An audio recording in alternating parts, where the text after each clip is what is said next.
General just referenced this. North Korea is providing significant munitions to Russia and other weapons for use in Ukraine. What happens in Asia matters for us, and this is clearly demonstrated in Ukraine, where Iran, North Korea, China are propping up, fueling Russia's war of aggression against Ukraine.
Маша.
많이 고맙습니다.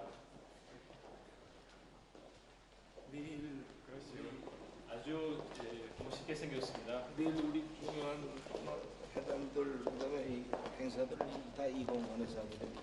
Завтра у нас главные мероприятия, также переговоры будут проходить именно здесь, где здесь. 근데 저 산동 다닐 필요 없다고 해. Никуда не нужно ехать, очень хорошо. 아주 편합니다.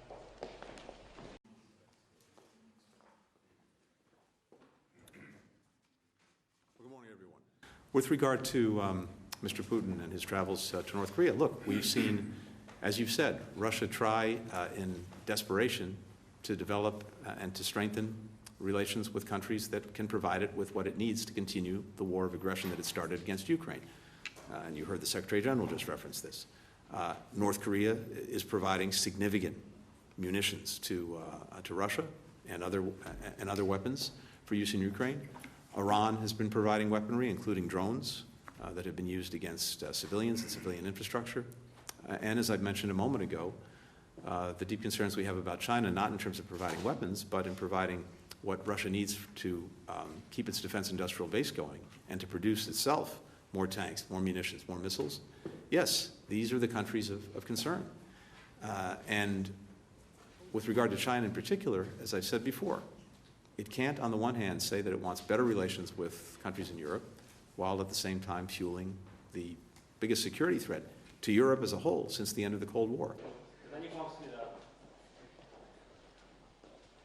내일 아주 멋있게 생겼습니다. 내일 우리 중요한 회담들 그다음에 이 행사들 다 이 공간에서. Putin's visits to North Korea demonstrates and confirms the very close alignment between Russia and authoritarian states like North Korea, but also China and Iran. And this also demonstrates that our security is not regional, it's global. What happens in Europe matters for Asia, and what happens in Asia matters for us. And this is clearly demonstrated in Ukraine, where Iran, North Korea, China are propping up, fueling Russia's war of aggression against Ukraine. So this idea that we can divide security into regional theaters doesn't work anymore. Everything is intertwined, and therefore we need to address these challenges together. We are of course also concerned about the potential support that Russia provides to North Korea when it comes to supporting their missile and nuclear programs. We see how much military support Russia gets from North Korea, but also from Iran, and how China is propping up their war economy. And this is also one of the reasons why at NATO and at the NATO summit here in Washington next month, we will further strengthen our partnership with our partners in the Asia-Pacific region, Australia, New Zealand, South Korea, and Japan, also to address the fact that the challenges they see, we see in Asia and Asia-Pacific, are directly linked to the challenges we face in Europe.